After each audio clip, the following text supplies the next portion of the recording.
Welcome back to Movies TV Mad. You can follow me on Twitter at Movies TV Mad, and a very warm welcome to Sunday's edition of the DC Universe Daily. So yesterday was 44 years since Superman the movie was released.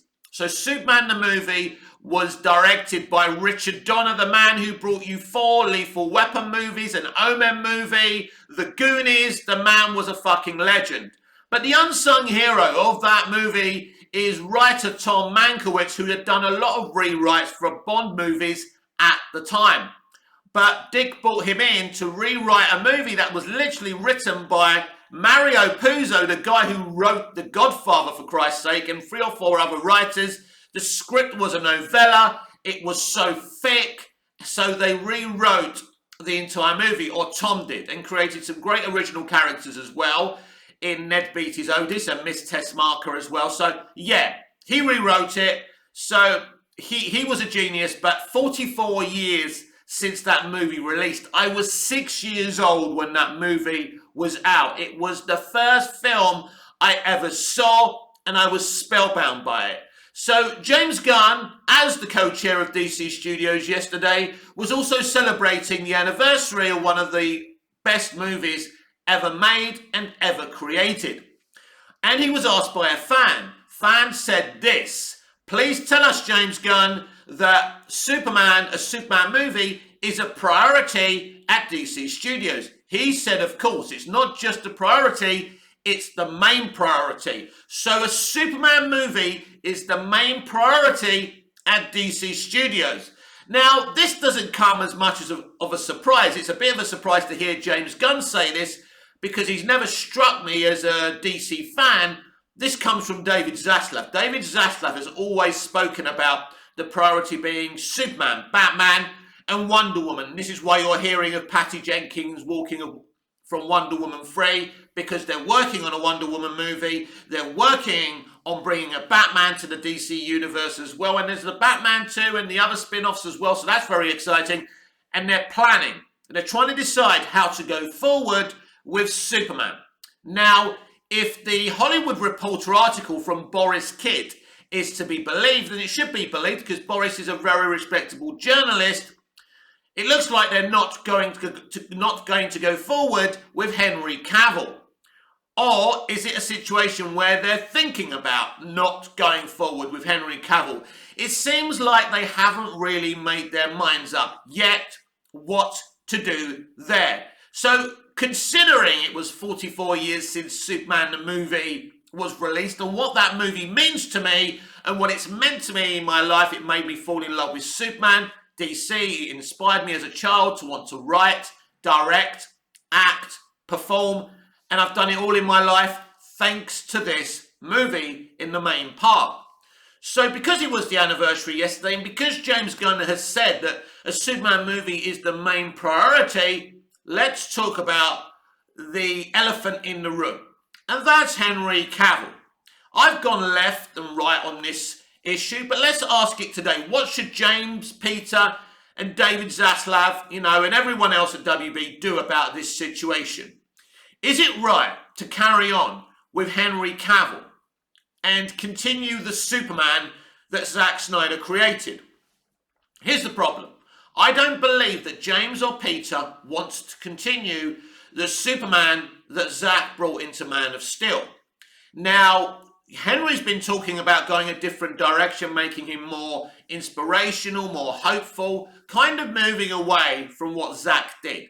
By the way, I thought he was a very hopeful, inspirational Superman in Man of Steel. Not so much in BVS because of that story, but in Man of Steel, he was smiling. He was excited when he first flew. That first flight sequence is iconic.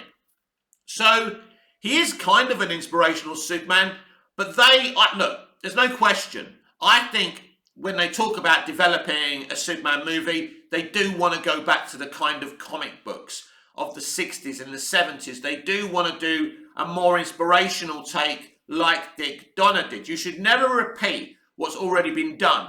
Repeating something successful doesn't necessarily make you successful. So be careful. Be original. If I just go back to the Doctor Who revival here, you know, the Doctor Who revival brought Doctor Who kicking and screaming into the 21st century, but it's still got everything that made the original show great. The TARDIS, the Doctor, the Companion, the Daleks, the Master, the Cybermen, etc. If you don't know Doctor Who, I'm boring you. You probably switched off already, and I apologise. But, so with Superman, you've got to do kind of the same thing. With anything iconic, you've got to do what Russell T Davies did. Take all the tools that are there. He's Superman. He's got a red cape. He's got the costume. And you do have to decide on small things like does he wear the pant, you know, does he wear the trunks outside of his tights or not? And to a lot of people, that's very important. Personally, I think you can design a costume where he does wear the traditional, you know, shorts outside of the tights. I think it can work with certain designs, but you've got to work hard on that. But for me, that's not important. But basically, you bring in everything that makes Superman, Superman. Now, what Snyder did was take away certain facets of Superman traditionally. Now, I think those things need to be brought back again. I think he does need to be what he was originally. He does need to be pure. He does need to be good. But pure and good don't mean he has to be boring. You know, I mean, Robert Downey Jr. proved that Iron Man, a character that many people didn't really care about, can be relatable. So you can make Superman relatable. But the question is Henry Cavill the actor to take Superman forward? Should we stay with him? As I say, I've gone that way, that way. Personally, if I was working there and I wasn't a fan, because it's different to be a fan, isn't it? If I was them right now, I would be publicly stating, listen, we love Henry Cavill as Superman, but we've decided to go another direction. You'll get, as I said yesterday with other things, when you're honest to the audience, when you're honest with the audience, they will respect you a lot more than actually lying to them or not, you know, not giving any context. These are the mistakes that James Gunn's made. He made another one yesterday, arguing with a fan. We'll get into that a little bit later on. But your online presence should be at least genuine and honest. Now, he responds to a lot of fans. He responds to fake news and things like that. But ultimately, people are thinking, you know, do you have any time to actually do your job? Yeah, because he does seem to be on Twitter especially a hell of a lot. And he seems to be fishing and looking for false news on him and his projects. How long can you keep on doing that and arguing with people who don't like you? Listen, Zack Snyder has had so much hate during his time at DC. And so did Geoff Johns, by the way. Both these two men. You know, these two men clashed a lot while, you know, being involved in running DC. But both these men were abused deeply, much more than James Gunn ever has been. And both these lads never responded to one troll, bot, or hater. Never did. And that's classy behaviour, people. Because responding to idiots who hate you doesn't make you big, doesn't make you, you know, doesn't make you right. And again, you've got to think about the people you're coming in on as someone successful. Because once you respond to those people, your fans are going to start bullying that person. Now, no matter how much you dislike that person because they dislike you, it's not something you want to bring on another human being. I noticed this the other day when I was getting into it with Boba Talks. A few of his fans kept on liking what he said to me, even though what he was responding with had no logic within its meaning. You know, they're his fans and they liked it. I never understand actually why you have to see, when you're in a conversation, somebody liking something from someone else's side of the conversation. I think it's a little bit toxic. But anyway, my point being, you know, when you get into it with someone who's more popular than you, and let's be honest, everyone's more popular than me on social media, you do ride the risk of having lots of people coming in on you. So it's actually very brave to kind of give your opinion to someone who's got huge followers, because once they respond, you're in trouble. And a lot of these people enjoy the fact that their fans come at you. And it's not a good thing. And it's actually, I think it's actually a dick move. I don't think it's nice. But, you know, that's what I'm saying. You know, Geoff Johns and Zack Snyder have been attacked deeply, more than James Gunn has, and they never responded once. This isn't a good look, James, at the end of the day. It doesn't make you look good. And at the end, if you're getting triggered now, by some snake oil salesperson, imagine what happens in 6 months' time, in 2 years' time, when your movies start coming out and people are attacking you. If you can't handle it now, how are you going to be able to handle it in a few years' time? This is a big job, James. And the last thing you should be doing is, arguing with fans with the classic 40 people message me that you can't get out of your mum's, cellar or whatever he said, right? It's typical extreme left, progressive mentality. Oh, it's a bloke having a go at me. He's just some guy who's living in his mother's spare room. It's pathetic, right?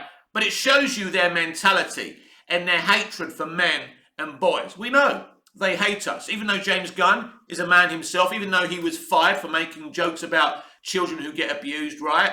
Allegedly. You can't... Look, this is not about love or hate for James Gunn. I neither love him or hate him. It's not about that.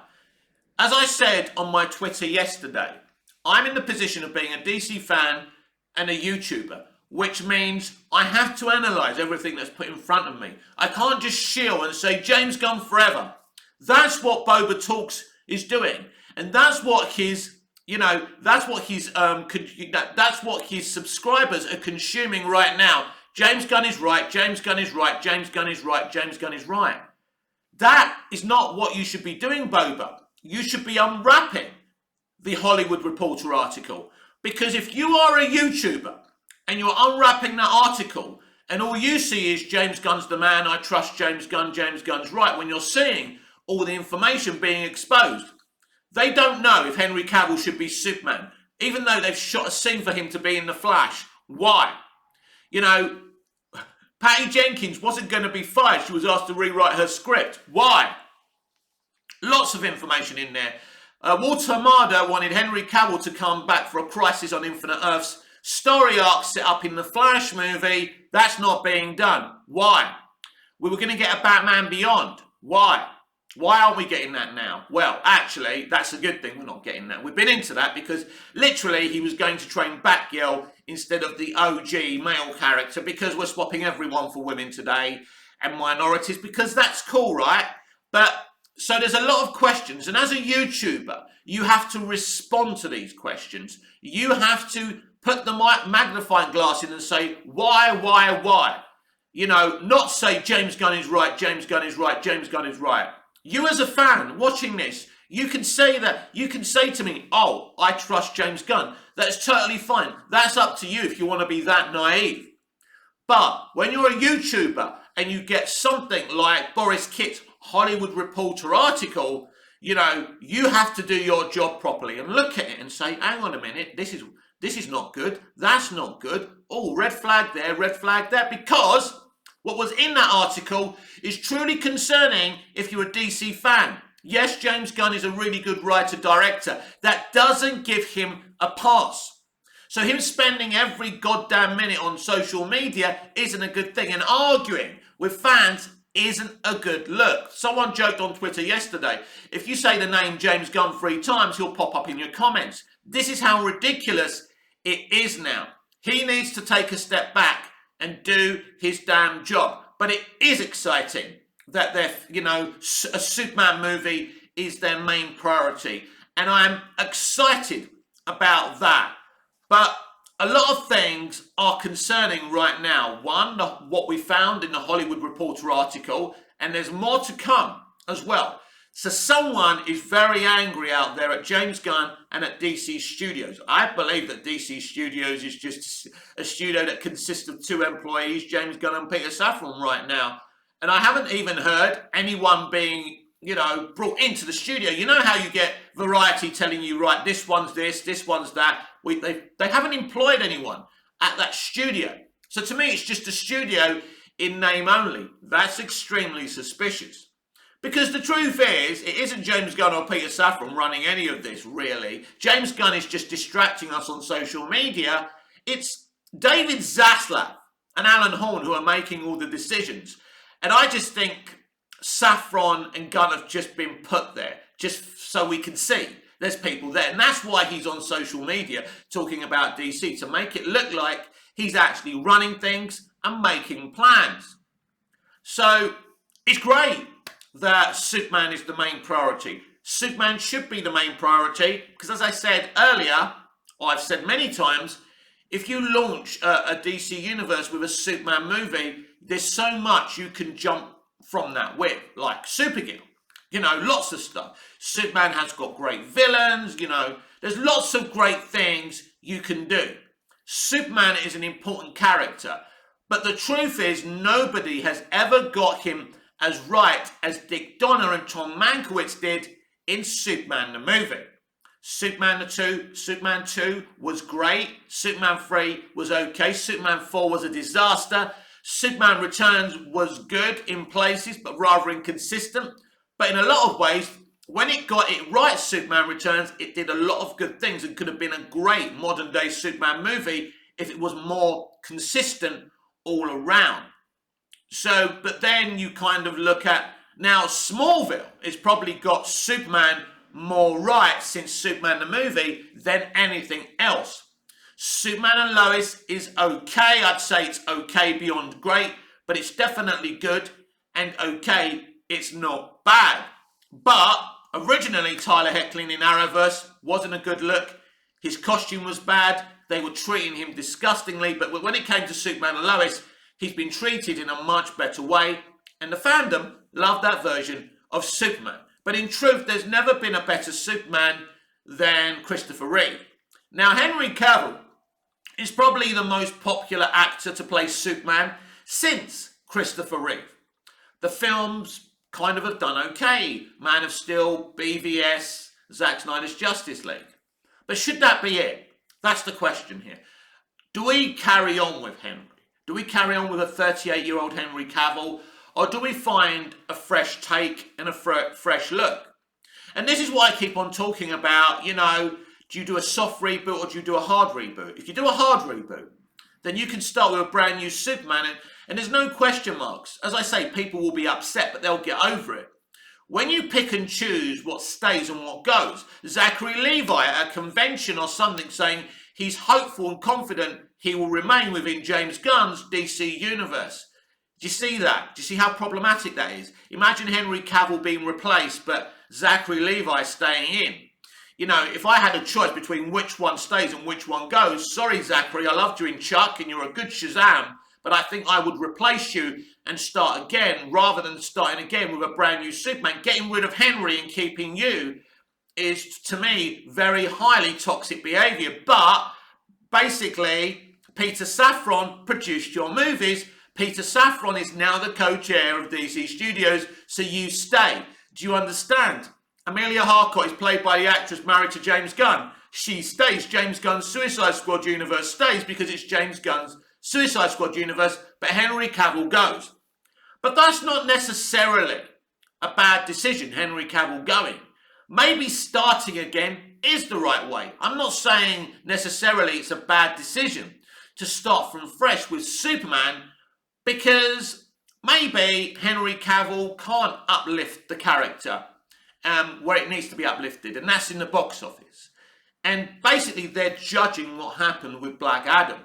Is that fair to blame Henry's Superman? Well, let's look at it this way. It should have been something that got people to rush to see.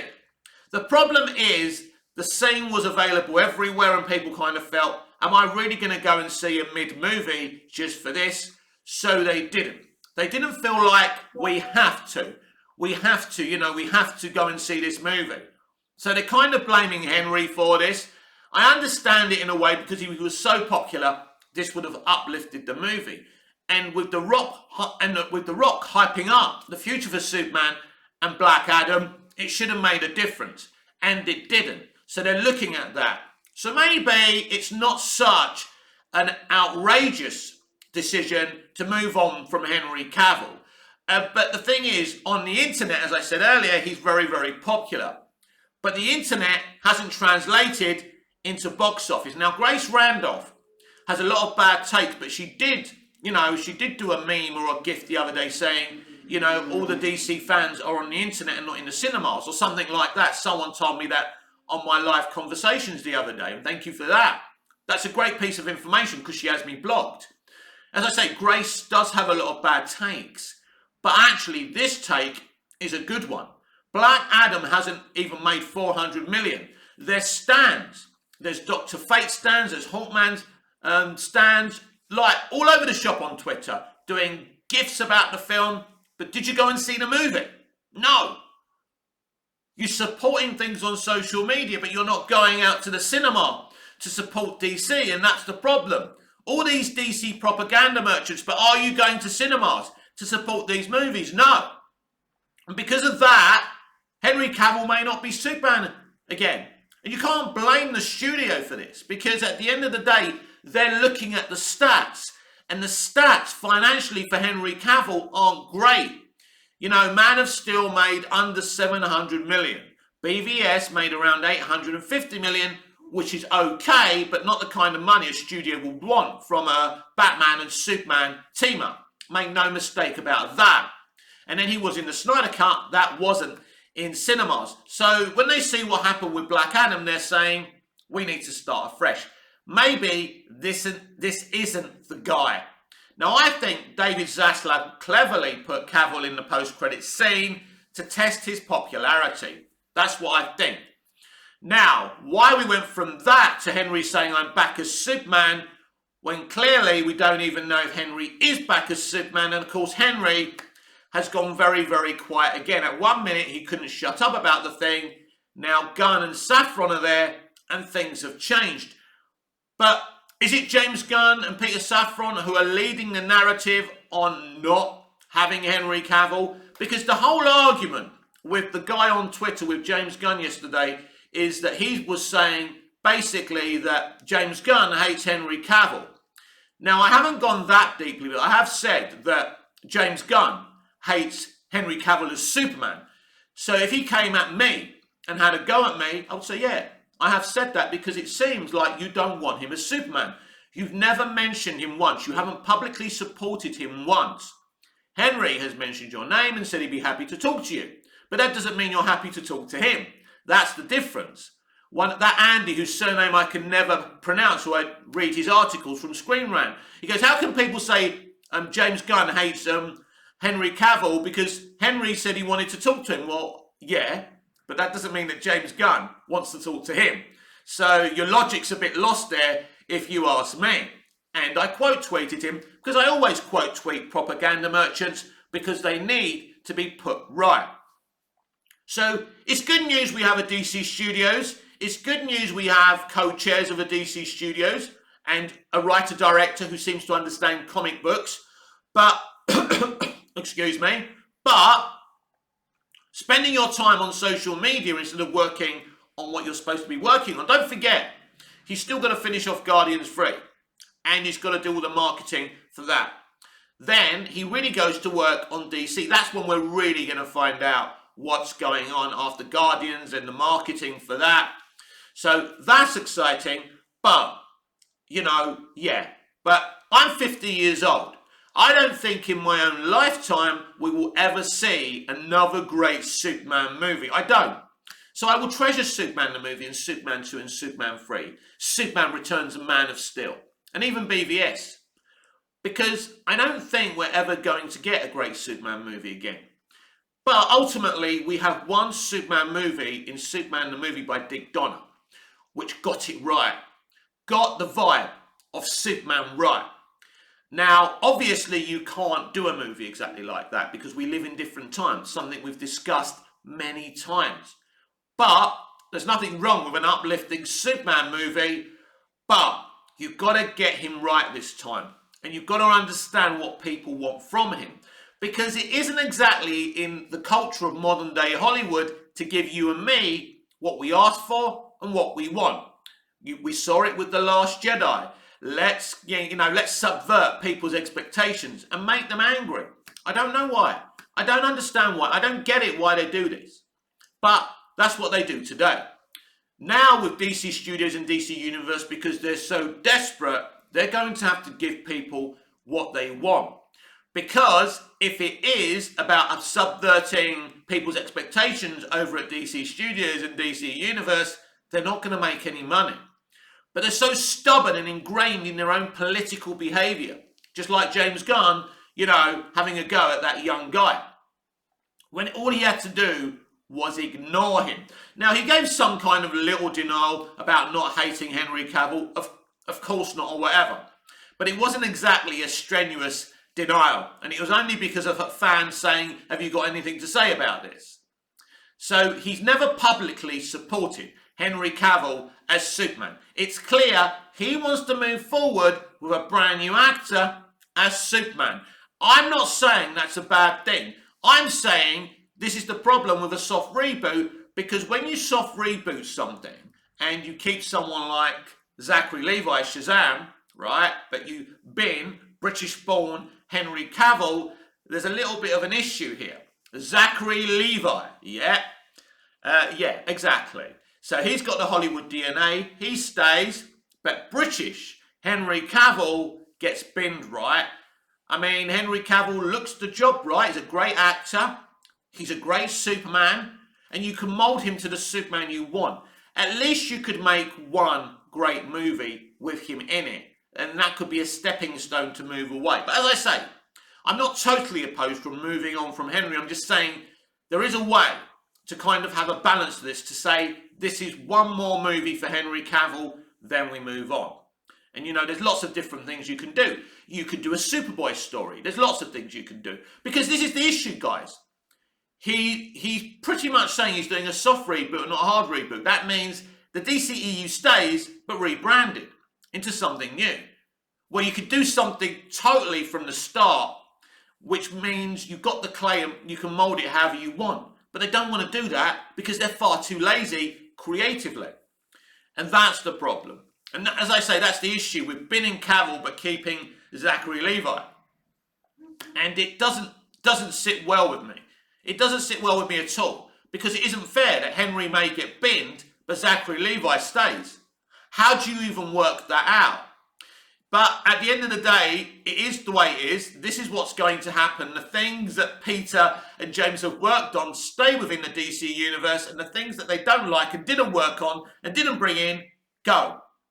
So you're going to get a lot more pushback. So it's going to be very difficult. This is why I keep on saying this is the wrong way to go. Hard reboot, best way to go. Soft reboot isn't going to work because Levi stays, Cavill goes. How do you work that out? Are you all right with that? Keeping Zachary Levi instead of Henry Cavill? Really? Amber Heard staying as Mira but binning Henry Cavill? Are you comfortable with that scenario? Because I'm not. Now, in a hard reboot, if everybody goes, I'm more than comfortable with that, because I say to James Gunn and Peter Safran, wow, you're brave. You're starting again, and you've told us on social media exactly what you mean to do. Without any spoilers, without any, over-telling us stuff, you've said, right, we'll respect these people who built up the DCEU, but we're starting again in a new DC universe. If they said that from the beginning, as I said yesterday, in the end, the pushback would stop. But he's been coming on there, bragging about a brand new universe, then being exposed by Boris Kitten, a Hollywood Reporter, that that's not what they're doing. It's literally just a soft reboot. In fact, he said it himself in his response to said article, keeping the things that worked. So Henry Cavill didn't work, but Zachary Levi did. How do you work that out? His movie barely made 300 million, his first movie. His second movie isn't going to make much more. So this is the difference. Here's the situation right now. You've got David Zaslav, James Gunn, and Peter Safran over there. Talking, being indecisive, not knowing what the fuck to do. Because they haven't got the guts to start from scratch. Then you've got the DC Shields. I have faith in James Gunn. I have faith in James Gunn. Whatever he does, if he tells me to get to my knees, right, I will get to my knees. Anything, right? James Gunn is God because he spends all day on social media when he should be doing his damn job, right? Okay, Shields. But me, I will continue to ask the questions. Let's be clear. I don't hate James Gunn. I don't want to have his babies. I respect him as a good writer-director, but that doesn't mean he doesn't get to answer the real questions, because he's just answering the shills and the haters. But someone intelligent like me don't get the answers I want, because he doesn't want to go up against someone who's actually asking the right questions. Because if he really wants to interact with fans, if he really wants you, the fans, to understand what's going on so there's no more misunderstandings, I challenge him to come on this YouTube channel, on this unsuccessful YouTube channel, not a place that's going to kiss his backside, but asks him the hard questions about the future of DC. Come on, James, come on here. Educate me to how I would do it technically, because I have no idea, of course, but basically come on here and talk to the fans. Talk to the fans. If you want to go on social media, don't go on Twitter.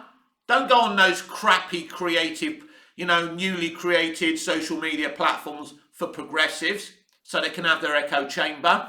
Come on here and talk to a DC fan. Talk to other DC fans and make your position and WB's and DC Studios' position perfectly clear. Tell us what the plan is. You don't have to tell us your slate. You don't have to tell us a detailed plan. Just tell us what's going on. What happens to the DCEU? What connections does DC Universe and DCEU have? Are you starting again or not? And what the hell is going on with Batman? And is Henry Cavill going to be your Superman? Yes or no? These are answers that can be simply responded to here on Movies TV Mad, a genuine place where we don't make snake oil, but we talk about the entertainment issues, and I speak from the heart. That's my challenge to you, James Gunn. This has been Sunday's edition of the DC Universe Daily with me, Mick, your host with the most. Just ask your girlfriends and your wife. Please like, share, comment, subscribe, hit the notification bell so you never miss this beautiful perfection. And I'll see you again in the next video. Until I see you again, goodbye, au revoir, auf Wiedersehen.